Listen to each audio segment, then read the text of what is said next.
This is the Lone Crater YouTube. We hope this video helps. You start by removing what draws cockroaches in: food, moisture, and shelter. Once done, clear counters, store food in sealed containers, and stop leaving dishes overnight. Make sure to place sticky traps along baseboards, under sinks, and behind appliances where roaches travel. Next, apply gel baits into cracks and voids.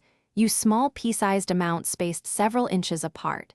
Gel attracts and transfers poison through the colony. Keep baits out of reach of children and pets to prevent accidental ingestion. You now move to sustained control by treating hidden spaces and blocking access.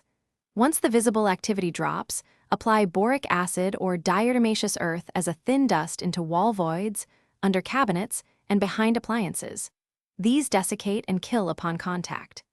Make sure to seal cracks and gaps larger than 1/8 inch, install door sweeps, and fix plumbing leaks to remove moisture. Then rotate bait formulations or insecticide classes every 6 to 8 weeks to prevent bait aversion and maintain pressure on the population.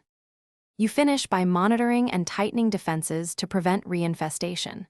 Once treatments are in place, check traps weekly, replace baits per instructions, and keep a log of where you see activity so you can target remaining hot spots. If roaches persist after 8 to 10 weeks despite proper baiting and sanitation, escalate to a licensed pest professional who can apply targeted treatments. If things go wrong, inspect neighboring units and reseal re-entry points. Then switch bait types or formulations to